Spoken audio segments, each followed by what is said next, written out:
दोस्तों आज ONDC की चर्चा चारों तरफ है और ज्यादातर लोग इसे अमेजॉन या फ्लिपकार्ट जैसी ऑनलाइन ई-कॉमर्स प्लेटफॉर्म समझने की गलती कर रहे हैं, लेकिन ऐसा बिल्कुल नहीं है। दरअसल ONDC UPI की सफलता से प्रभावित होकर इंडियन गवर्नमेंट के द्वारा शुरू किया गया एक ओपन सोर्स नेटवर्क है, जो फिलहाल तो अभी ट्रायल फेज में है, लेकिन इसकी सफलता ई-कॉमर्स मार्केट में तूफान ला सकती है। आज की हमारी video open network for digital commerce यानी कि ONDC की बारीकियों को बताने के साथ ही ये भी जानकारी देगी कि आखिर गवर्नमेंट क्यों हमारी जिंदगी से जुड़ी हर एक्टिविटी को डिजिटलाइज करना चाहती है। सब कुछ ऑनलाइन होने से आखिर गवर्नमेंट को क्या फायदा है, तो चलिए आगे वीडियो में जानते हैं। ONDC को समझने के लिए हमें कुछ साल पहले जाना होगा, जब हम अपने रोजमर्रा की जरूरतों का सामान खरीदने के लिए आसपास के मार्केट जाया करते थे और फल, सब्जी, दवा या फिर ग्रोसरी आइटम्स के लिए हमारा एक फेवरेट दुकानदार हुआ करता था। यहाँ तक कि कपड़े भी हम दर्जी से सिलवाते थे। सब कुछ ऑफलाइन था और छोटे मोटे बिजनेसमैन और दुकानदारों की भी रोजी रोटी चल रही थी,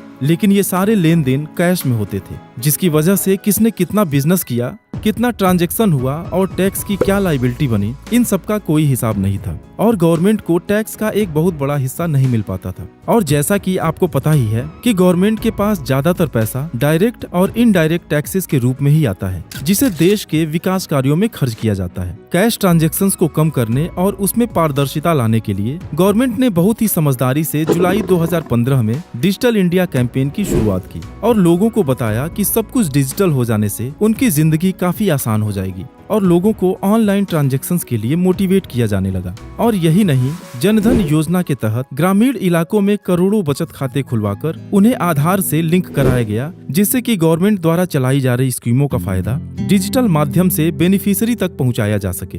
अब जहां धीरे धीरे लोगों का झुकाव डिजिटल ट्रांजैक्शंस की तरफ बढ़ने लगा, वहीं दो घटनाओं ने इस मुहिम को और हवा दे दी। पहली घटना हुई 8 नवंबर सन 2016 को डीमोनेटाइजेशन के रूप में, जब सरकार के द्वारा 500 और 1000 के नोट बंद किए जाने की वजह से मार्केट में कैश की शॉर्टेज हो गई। और दूसरी घटना सन 2020 में तब हुई जब कोरोना पैंडेमिक ने लोगों को घरों में बंद कर दिया। असल में अब डिजिटल ट्रांजैक्शंस के अलावा लोगों के पास कोई चारा ही नहीं था और इसी का जबरदस्त फायदा गवर्नमेंट के द्वारा 2016 में लॉन्च किए गए यूनिफाइड पेमेंट इंटरफेस यानी कि UPI को मिला, जिसकी मदद से हम सेकंड्स में पैसे का लेन देन किसी भी बैंक में कर सकते हैं। दोस्तों, इस डिजिटल इंडिया कैंपेन से जहां लोगों की लाइफ तो इजी हुई, वहीं हमारे आसपास के छोटे व्यापारी बर्बाद हो गए और उनसे जुड़े हुए लाखों लोग बेरोजगार हो गए। दरअसल हुआ यूं कि लोग अपनी जरूरत की चीजें जैसे ग्रोसरी, कपड़े, house hold, fruits and vegetables online order करने लगे और ये सब पॉसिबल हुआ मार्केट में मौजूद अमेजॉन, फ्लिपकार्ट, मिंत्रा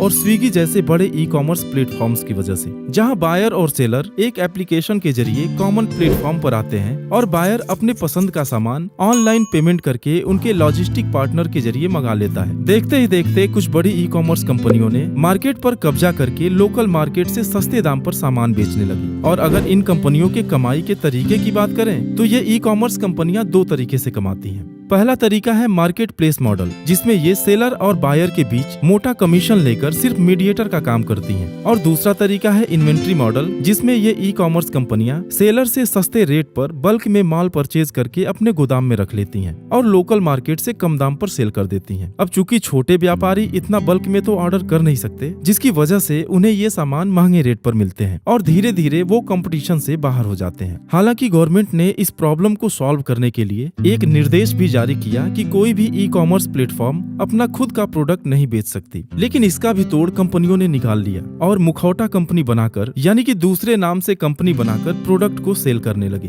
दोस्तों, इन ई-कॉमर्स कंपनियों में सबसे बड़ी दिक्कत यह है कि हम उनका एप्लीकेशन लॉगिन करने के बाद वही प्रोडक्ट देख या खरीद सकते हैं जो लिस्टेड है और असल में उन्हीं प्रोडक्ट्स को फ्रंट पेज पर प्रमोट किया जाता है या फिर अच्छी रेटिंग दिखाई जाती है, जिससे उनको अच्छा कमीशन या प्रॉफिट मिल रहा होता है। यानी कि पूरा फोकस क्वालिटी पर नहीं, कमीशन पर होता है। और दूसरी अहम बात यह है कि इन कंपनियों के पास यूजर्स का कंप्लीट डेटा रहता है कि मार्केट में किस प्रोडक्ट की डिमांड है और किस प्राइस रेंज में सेल हो रही है, और उस डेटा का इस्तेमाल करके वो अपना खुद का प्रोडक्ट लॉन्च कर देते हैं, जिससे उन्हें अच्छा मुनाफा मिलता है। अब चूंकि ज्यादातर ई-कॉमर्स कंपनियों का कंट्रोल विदेशी हाथों में है, इसलिए हमारे देश से बहुत सारा पैसा बाहर चला जाता है। अब गौर करने वाली बात यह भी है कि छोटे सेलर्स इन ई-कॉमर्स कंपनियों से मुकाबला नहीं कर सकते, क्योंकि एक ऑनलाइन बिजनेस मॉडल को डेवलप करने के लिए वेबसाइट, वेयरहाउस, लॉजिस्टिक्स और मार्केटिंग के बहुत सारे ऐसे खर्चे हैं जो छोटे सेलर्स अफोर्ड नहीं कर सकते। अब एक तरफ जहां व्यापारी लोग गवर्नमेंट से नाखुश चल रहे थे, वहीं अब ई कॉमर्स कंपनियों की मनमानी की वजह से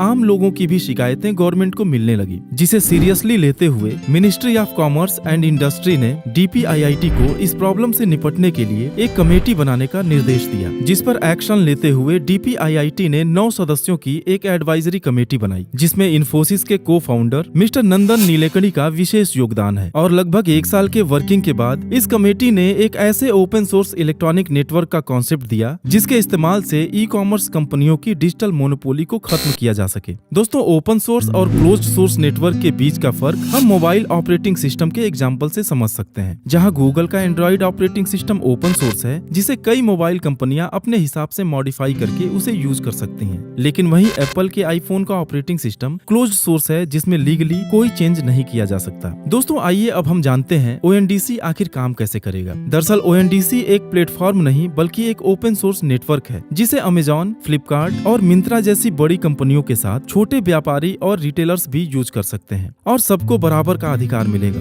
अब अगर किसी को कोई सामान ऑनलाइन खरीदनी हो तो उसे अलग अलग ई कॉमर्स प्लेटफॉर्म्स पर जाने की जरूरत नहीं है, बल्कि सिर्फ ONDC एप्लीकेशन के जरिए सर्च करना है और सर्च रिजल्ट में अमेजॉन, फ्लिपकार्ट जैसे बिग प्लेयर के साथ साथ छोटे सेलर्स के भी प्रोडक्ट दिखेंगे। इस तरह ONDC कस्टमर्स को ये फ्रीडम देता है कि वो किसी भी ई कॉमर्स प्लेटफॉर्म या वेबसाइट पर जाए बिना डायरेक्टली चीजें परचेज कर सकते हैं। और दोस्तों, ये सिर्फ शॉपिंग तक ही लिमिटेड नहीं है, बल्कि फ्यूचर में होटल, ट्रेवल और ऑनलाइन फूड जैसे सर्विसेज भी ONDC पर अवेलेबल होंगे। साथ ही ONDC का अपना एक यूनिफाइड रेटिंग सिस्टम भी होगा, जहां products, sellers, customers and even delivery partners को भी उनकी सर्विसेज के अकॉर्डिंग रेट किया जाएगा। एक रिपोर्ट की अगर हम माने तो इंडिया की ई कॉमर्स मार्केट जो 2021 में $38 बिलियन की थी, वो साल 2026 तक $140 बिलियन तक पहुंच जाएगी। और इसी पोटेंशियल को समझते हुए गवर्नमेंट ने अभी फिलहाल इन सेलर्स को ऑनलाइन लाने के लिए ONDC को सभी के लिए फ्री रखा है, यानी कि UPI की तरह ONDC पर भी सेलर्स को किसी भी तरह का चार्ज नहीं देना होगा, जिससे कि ज्यादा से ज्यादा लोग इस नेटवर्क से जुड़ सके। ONDC सिर्फ कस्टमर्स ही नहीं बल्कि सेलर्स और डिलीवरी बॉयज के लिए भी काफी बेनिफिशियल होने वाला है। इसमें छोटे सेलर्स को सबसे बड़ा बेनिफिट ये है कि उनकी बिजनेस रीच जो पहले सिर्फ उनके गली मोहल्ले तक लिमिटेड थी, वो अब पूरे देश में फैल जाएगी, क्योंकि ONDC पर किसी भी सेलर को देश के किसी भी हिस्से से ऑर्डर आ सकता है। साथ ही इसमें ऑर्डर्स के पेमेंट UPI के थ्रू होंगे, जिसके चलते सेलर्स को पेमेंट रिसीव करने में कोई भी एक्स्ट्रा चार्ज नहीं देना होगा। जबकि सेलर्स के अलावा यहाँ कस्टमर्स को ये बेनिफिट है, उन्हें ऑनलाइन शॉपिंग के लिए किसी भी ऐप के साथ बंधना नहीं होगा। और साथ ही कुछ सेलर्स आपके लोकल के होने की वजह से प्रोडक्ट्स की डिलीवरी काफी तेज हो जाएगी। इसके अलावा कस्टमर्स के पास यहाँ बहुत सारे ऑप्शंस अवेलेबल होंगे, जहाँ वो सभी सेलर्स के प्राइस को कंपेयर करके प्रोडक्ट्स को चीपेस्ट प्राइस पर परचेज कर पाएंगे। ठीक इसी तरह बहुत सी छोटी लॉजिस्टिक्स कंपनीज को भी फायदा होने वाला है, क्योंकि लोकल डिलीवरी करने के लिए सेलर्स को अलग अलग डिलीवरी पार्टनर्स की जरूरत पड़ेगी। ऐसे में जो लॉजिस्टिक कंपनीज बड़े लेवल का काम नहीं कर सकती, उन्हें ONDC के जरिए एक अच्छा खासा रोजगार मिलेगा। ONDC को गवर्नमेंट ने 29 अप्रैल 2022 को एक ट्रायल के तौर पर देश के 5 शहरों